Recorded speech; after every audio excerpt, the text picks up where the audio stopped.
The pivot has arrived, or has it? So let's get right into this, guys. The Reserve Bank of Australia has come out and they basically apparently have took a really dovish tone because they essentially outlined that they're worried about the global economy. They've been one of the slowest central banks to hike rates, and they're one of the first to turn dovish, so there's no real surprises there for me. But one thing that's really interesting about this is the markets have absolutely gone on fire. It's like they can smell the heroin. They think, oh my god, they're getting heroin in Australia, it's almost here, and markets have just shot up sharply. And they might be down by the time you watch this video, I have no idea, obviously.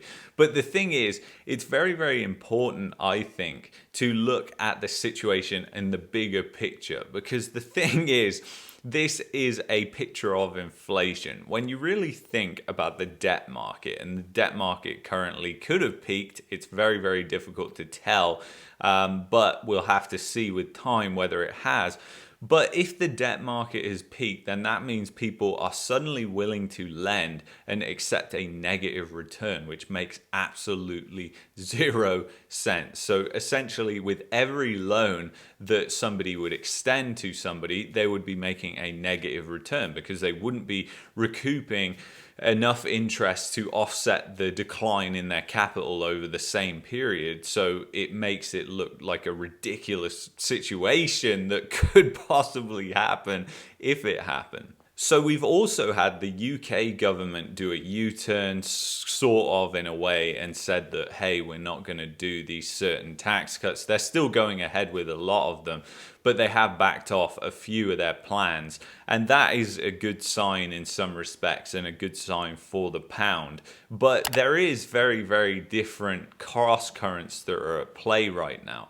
Because the thing is, when you look around and you see what is going on in your economy, you see what is going on the ground, boots on the ground. When you drive around, you see empty commercial real estate everywhere. You see where businesses have gone bankrupt. This doesn't seem like a great economy that is just on the cusp of a boom, does it? The thing is, there is a lot of pain that needs to be addressed in order for an economic boom to happen. You have so many billions of dollars in loans that have been extended that need to be written off, and there are many, many other things that just haven't happened yet, and shoes haven't dropped in order to fully see the extent of the crisis that has been created by the insane amount of money printing that was done in 2020. You can kind of take what's happening right now as almost like a rehearsal of what's going to happen in the future. Because essentially what's happening right now in the different asset classes that are actually doing well, you can clearly see that gold and silver are actually tearing upwards now, which is very, very interesting, because that kind of shows you that people, if these central banks do pivot, where money is going to flow into. And this is pretty much history just repeating itself time and time again.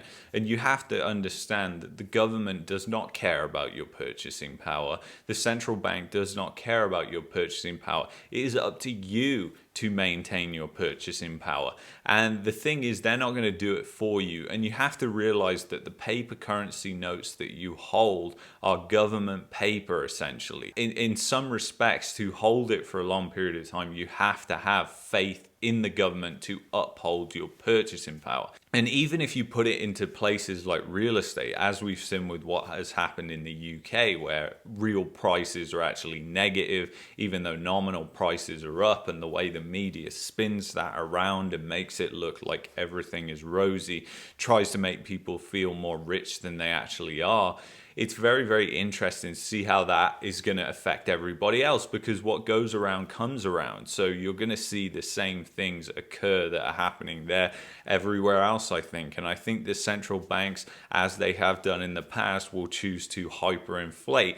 It's just the thing that this could be a way more extreme event than we've ever seen in the past. And that is something that's worth outlining. So what the Reserve Bank of Australia has done here really isn't that much of a surprise, because they were one of the slower central banks, as I said before.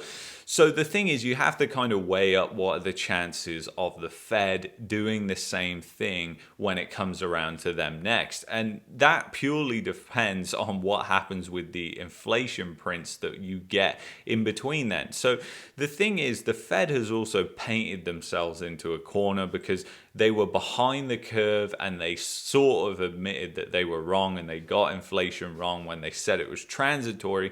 And now, if they're not even able to quell inflation, then they're really just going to lose faith of everybody. And an institution that even says, previous Fed chairs have said, that relies wholly on them basically coming out and saying stuff versus actually doing it, then it makes a massive difference if people have faith in that institution or not, because it's all about faith, and that's what people don't realize. We have got to get inflation behind us. I wish there were a painless way to do that. There isn't. So what we need to do is get rates up to the point where we're putting meaningful downward pressure on inflation, and that's what we're doing. And we certainly don't hope. We certainly haven't given up the idea that we can have a relatively modest increase in unemployment. Nonetheless, we need to complete this task. So whether the Fed pivots or not is yet to be seen, but I'm just saying that if they do, they could lose everything, because ultimately people will then realize that all these central banks have no clue what they are doing, and at that point it can become a massive issue. Because if you have a bond blowout like happens in England, and they have to inject trillions and trillions of dollars into the economy, then that is just going to inflate the currency further and further away. And that is exactly why I believe gold and silver have been moving up in this possible rehearsal that is happening. And it's not the first time that we've seen these sort of moves in the markets, when the markets have been trying to sniff out a Fed pivot. But it is very interesting to see what's happening right now. I think what we're going to have to do is just monitor this and keep tabs on it going forward. The thing is, we'll have to see what other central banks do in the meantime as well. It's going to be very interesting to see. Obviously, Bank of Australia is the first one, and we knew the Bank of England was incredibly dovish anyway, because they never raised rates by as much as any of the other central banks, and then they got to the point and they just decided to completely backtrack and start doing QE again. So we'll have to continue to monitor what happens with the bond market in the meantime, because I think that's going to be the key thing here, to look at the bond market as in what is going to happen with these central banks, because as I've said in the past, they generally follow the bond market and they don't follow actually what they say. So we'll see what happens with that and continue to monitor it. If you enjoyed this video, maybe check out this one, or maybe check out that one that YouTube recommends. See ya.